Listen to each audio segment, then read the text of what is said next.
بلوچستان میں خون سے ہولی کھیلوگے تو اس کی قیمت دلی سے مقبوضہ کشمیر تک ادا کرنا ہوگی۔ وزیر اعظم آزاد کشمیر چودھری انوار الحق کا اسلام آباد میں کشمیر کانفرنس سے خطاب، کہا کینیڈا سے بلوچستان اور آزاد کشمیر تک راہ دہشت گردی اور ٹارگٹ کلنگ کر رہی ہے۔ بھارت آزاد کشمیر میں 5th جنریشن وار مسلط کر چکا، مخالف نظریات کو پروان چڑھنے نہیں دیں گے۔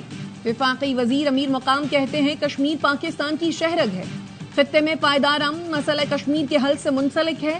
سلامتی کونسل کشمیر سے متعلق اپنی قراردادوں پر عمل درآمد کرائے۔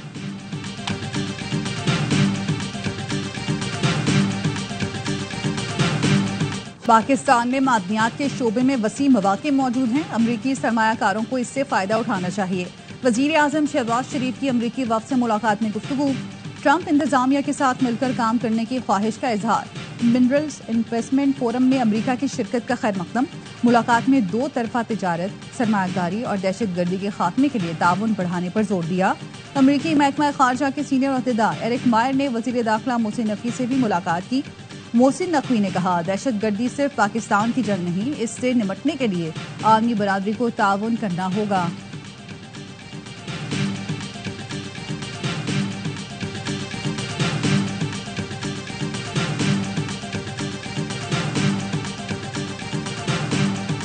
This forum has shown us what is possible when silos are broken, when public and private sectors come together. We are committed to providing a transparent, secure, and enabling environment. The conversations that started here must evolve into real partnerships. Minerals investment forum کا انعقاد پاکستان کے لیے بہت اہمیت کا حامل ہے۔ Public private partnership سے کان کنی کے شعبے کو ترقی ملے گی۔ او جی ڈی سی ایل کے سی ای او احمد حیات لت کا پاکستان منرلز انویسٹمنٹ فورم کی اختتامی تقریب سے خطاب، کہا کان کنی سے متعلق فورم پر آئے طلباء کو بہت کچھ سیکھنے کو ملا۔ فورم کا مقصد پاکستان کے معدنی شعبے میں سرمایہ کاری کے مواقع کو اجاگر کرنا تھا۔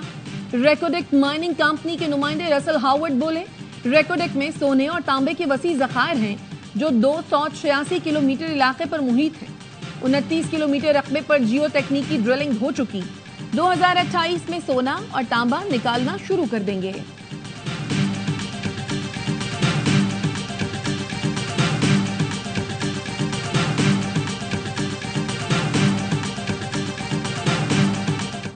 سویلینز کے ملٹری ٹرائل سے متعلق کیس کی سپریم کورٹ میں سماعت، جسٹس حسن اظہر رضوی نے ریمارکس دیے ملٹری کورٹس میں ٹرائل کرنے والوں کو تو قانونی شہادت کا علم ہی نہیں ہوگا، ملٹری کورٹس میں شواہد کو غلط بھی پڑھا جا سکتا ہے۔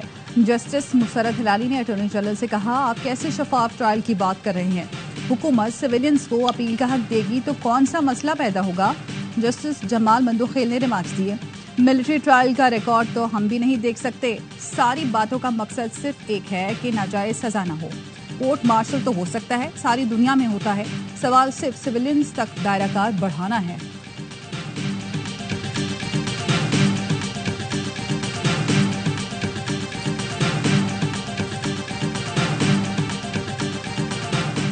ڈاکٹر عبد المالک بلوچ کی مسلم لیگ نون کے صدر نواز شریف سے جاتی عمرہ میں ملاقات، ملک کی موجودہ صورتحال پر تبادلہ خیال۔ ملاقات میں اسپیکر قومی اسمبلی سردار ایاز صادق، رانا ثناء اللہ، خواجہ سعد رفیق، پرویز رشید اور اویس لغاری بھی موجود۔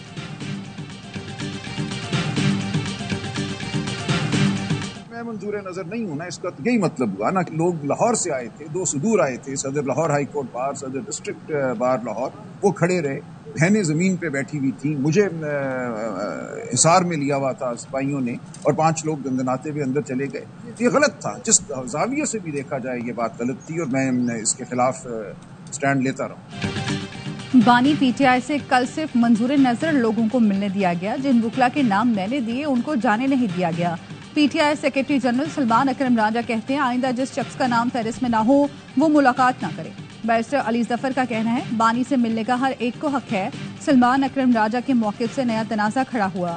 بانی نے کل ہدایت دی ہے کہ ملاقات کا معاملہ سپریم کورٹ لے کر جائیں۔ انہوں نے کہا قومی مفاد میں کوئی بات کرنا چاہتا ہے تو وہ تیار ہیں۔